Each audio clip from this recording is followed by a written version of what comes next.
રાજકોટ જિલ્લાના ઉપલેટામાં કેસરિયા હનુમાન મંદિર ખાતે વુમન ફોર ટ્રી કાર્યક્રમનો પ્રારંભ કરાયો।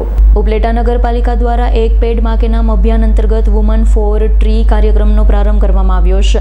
મહિલાઓની સક્રિય ભાગીદારીથી શહેરને હરિયાળું બનાવવા માટે પ્રયત્ન કરવામાં આવેલા ભારત સરકારના એક પેડ માં કે નામ અભિયાન હેઠળ ગુજરાતમાં અમૃત મિશન તથા નેશનલ અર્બન લાઇવલીહુડ મિશન અંતર્ગત વુમન ફોર ટ્રી કાર્યક્રમનો પ્રારંભ કરવામાં આવ્યો। ઉપલેટા નગરપાલિકા દ્વારા કાર્યક્રમનો શુભારંભ પ્રમુખ વર્ષાબેન ગજેરા દ્વારા કરવામાં આવ્યો છે। આ તકે સખી મંડળના 100 બહેનો હાજર રહ્યા છે। બહેનો સાથે કાર્યક્રમનું આયોજન કરવામાં આવ્યું। કેસરિયા હનુમાન મંદિરે બધા જ સખી મંડળના પ્રમુખ બહેનોએ હાજરી આપી કાર્યક્રમનું આયોજન કરવામાં આવ્યું હતું। આયોજનમાં વૃક્ષો વિશે સમજણ આપવામાં આવી। કાર્યક્રમ પૂર્ણ થયા બાદ બહેનો માટે અલ્પાહારનું પણ આયોજન કરવામાં આવ્યું। કાર્યક્રમને સફળ બનાવવા માટે નગરપાલિકાના પ્રમુખ ગજેરા વર્ષાબેન, નગરપાલિકાના સભ્ય તેમજ નગરપાલિકા NULM વિભાગનો સ્ટાફ ઉષાબેન Dabhi, manager Pushpaben ભારાઈ, community organiser તેમજ વિજય વ્યાસ કોમ્યુનિટી ઓર્ગેનાઇઝર હાજર રહ્યા હતા। ઉપલેટા વોર્ડ નંબર 5 નગરપાલિકા સદસ્ય આજ રોજ અમે અહીંયા કેસરિયા હનુમાન મંદિરે સખી મંડળના બહેનોની મિટિંગ બોલાવેલી હતી, જેમાં એક વૃક્ષ માં કે નામ એમનું અમે બધાને પ્રવચન કરેલું હતું અને એમને સમજૂતી આપેલી હતી।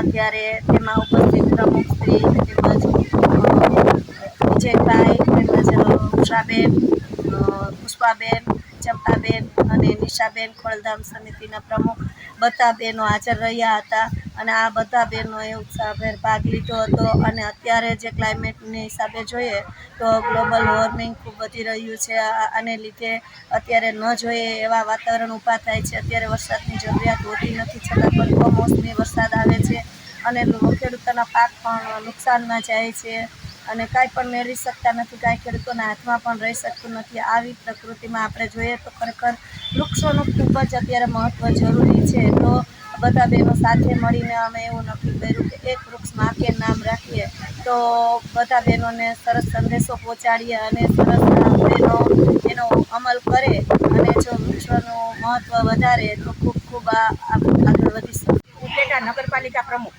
વર્ષાબેન ગજેરા આજે અમે આ સખી મંડળના બહેનોને પ્રમુખને બોલાવી અને કાર્યક્રમ કરેલ છે।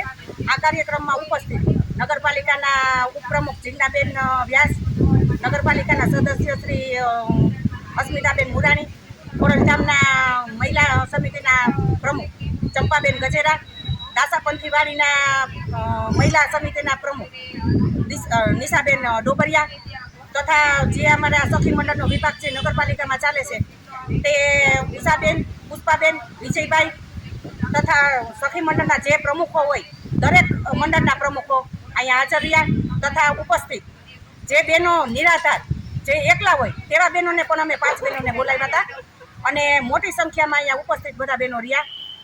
આજે જે અમે સખી મંડળનો પ્રોગ્રામ કર્યો એ આ સખી મંડળ અંદાજે મેં 70 મંડળ તો મેં RTC બેંકમાં ખોલેલા છે, બાકીના ગામડાના મંડળ છે, ઉપલેટાના મંડળ છે, 16 મંડળથી ઉપર મારા સખી મંડળો ખોલેલા છે।